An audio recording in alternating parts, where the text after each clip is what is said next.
Non, je vais au panier parce qu'il reste du temps. À mon avis, il reste plus que 3 dixièmes. Et donc je vais voir la table pour poser réclamation si voilà, ne donnent pas de temps à jouer. J'attends d'abord d'avoir la décision, quoi.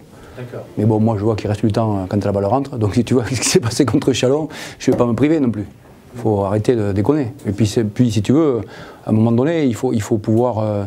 voilà, il y a des règles, il faut les respecter, s'y accrocher, parce que sinon, c'est l'interprétation de tout et partout, c'est le dernier qui parle qui a raison, c'est n'importe quoi. Donc on va en avoir tous les week-ends, quoi. Bon, après, le public est content, parce que, bon, en l'occurrence, si la victoire est confirmée, non, mais ça fait des matchs... voilà, c'est ce qui est de plus beau en basket, hein.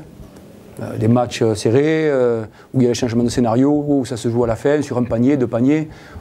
Quoi rêver de mieux? C'est ce qui fait que notre sport est magnifique. Voilà, donc... Vous avez la crainte de le rejouer, ce match? Je la crainte de rien, je ne maîtrise rien, donc je la crainte de rien.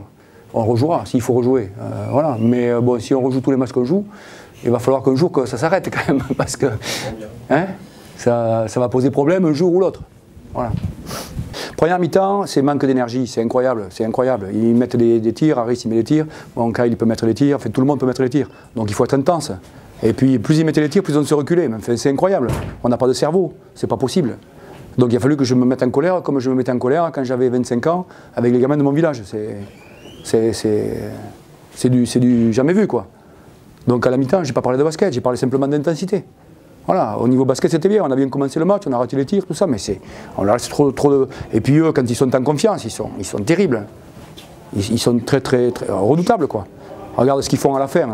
Là, l'énergie du désespoir, ça tourne vite. Après nous, on doit finir avant. On a du jeu rapide, on a des tirs ouverts, on a des lay-ups, on a une faute à donner à la fin. Enfin, je veux dire, des motifs d'insatisfaction et de progrès pour nous, il y en a beaucoup, quoi. Mais bon, Chris, voilà, il joue, il va au panier et voilà, il pense qu'il va avoir une faute et que voilà, mais cette éducation de basket, le sens des choses, la valeur d'un panier contre la valeur du chrono, tout ça, c'est... Mais on a fait des choses bien pires, donc on est en progrès, je dirais. Voilà, on est en progrès, on arrive à jouer les possessions juste à la fin, pas les commencer trop tôt, réfléchir un peu plus. Voilà, après, il y a encore de l'éducation à faire. Mais normalement, des joueurs professionnels, cette éducation-là, elle est faite avec les espoirs. C'est ce que nous, on fait avec nos cadets, nos espoirs, leur expliquer le temps, le chrono, que le chrono, c'est beaucoup plus important que la possession. Parce que même si tu mets le panier, tu perds un point s'il score à 3 derrière. Si tu gardes la balle, voilà, ça c'est important. Oh, je ne suis pas là. On allait à gagner les matchs. Voilà, donc le côté positif, si jamais on devait le rejouer, ça serait qu'on pourrait reprendre le point d'avirage. Mais non, sincèrement, c'est déjà assez difficile pour nous de gagner les matchs. Combien de matchs on a perdu de peu, que la roue tourne un peu, s'il vous plaît, s'il vous plaît.